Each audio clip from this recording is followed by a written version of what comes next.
Merci à Christian Pierret. On va donc commencer cette discussion. Voilà, on voudrait sortir un peu des lieux battus et on voudrait sortir un peu des bons sentiments. Et les gens qui sont ici ont des fonctions un peu différentes vis-à-vis d'une partie de la population à laquelle ils ont réfléchi. Et la première question que je voudrais tenter de poser, c'est pourquoi on dit toujours vivre ensemble?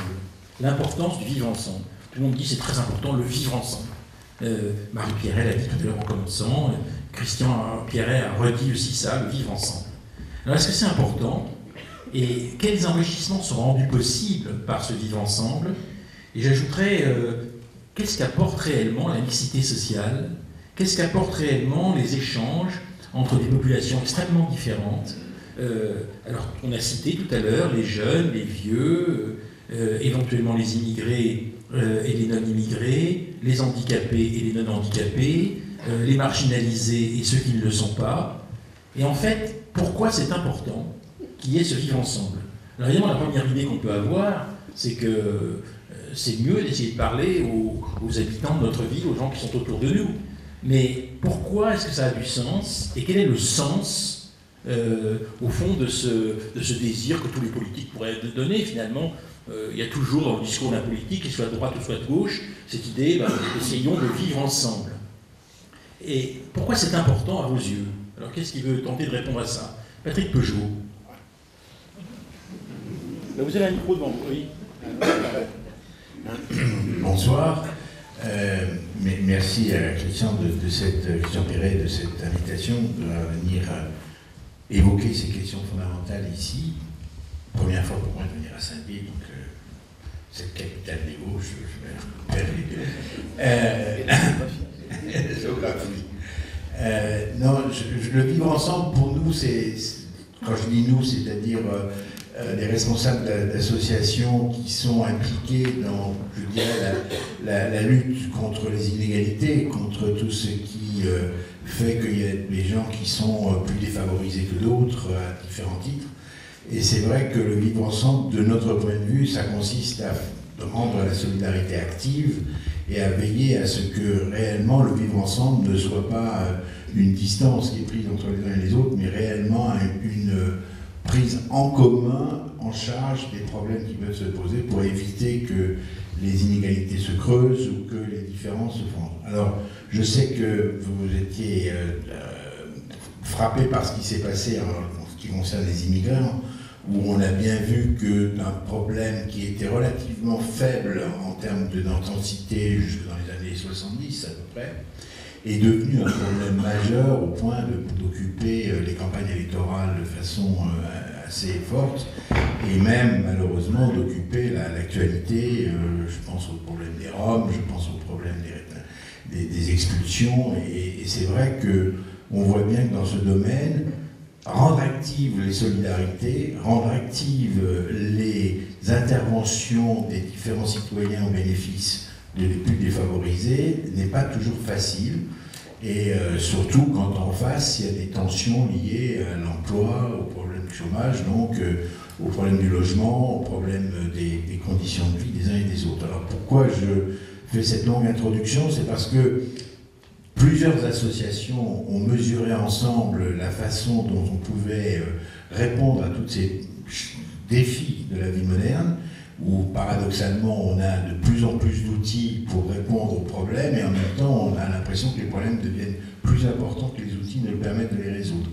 Et c'est vrai que avec notamment le Secours catholique, avec Atelier Clermont, avec Médecins du Monde, avec un certain nombre d'autres associations, on a fait un livre qu'on a appelé Le Vivre Ensemble et qui nous a appris beaucoup de choses parce que finalement on a été obligé d'être assez vigilant sur notre expression et de voir ce qu'on pouvait faire et pas faire. Et comme ça a été dit dans un de vos papiers, de ne pas être béat et dire « Ah, il faudrait bien qu'on fasse des choses ». Là, on s'est tenu à ce qu'on peut faire.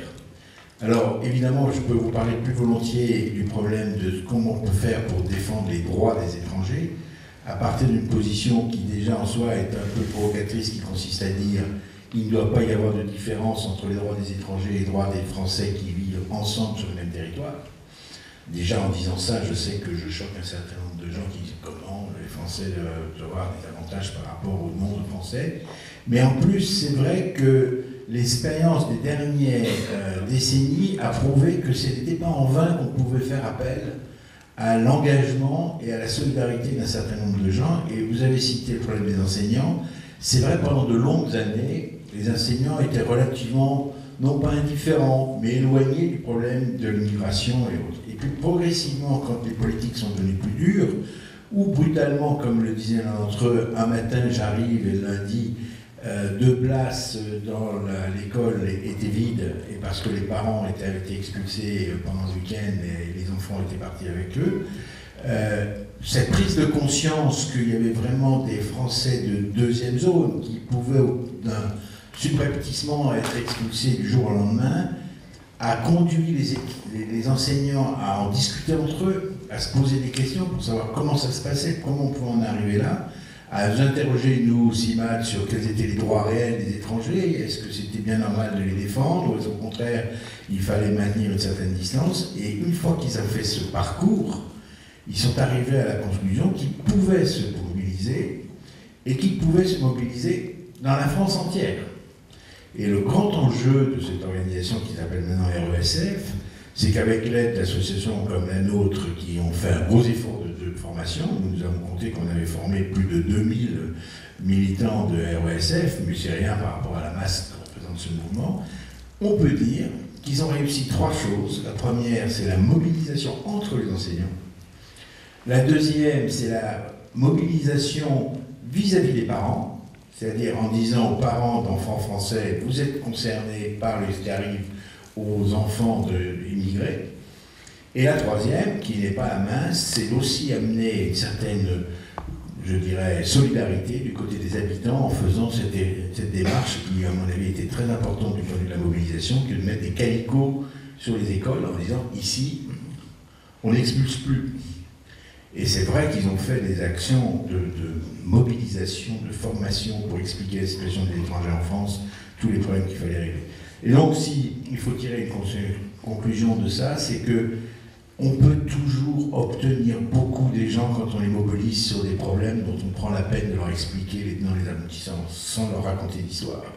Et quand en plus on est capable de leur montrer qu'en se mobilisant, on peut faire valoir des arguments qui sinon pourraient paraître vains, eh bien c'est vrai que pour un maître d'école qui a vu menacer un enfant qui risquait d'être expulsé et par la mobilisation de l'école et des parents est arrivé à empêcher qu'il soit expulsé, cette satisfaction qu'il a au lendemain de cette mobilisation, à mon avis, elle est légitime et elle encourage les autres dans les mêmes actions.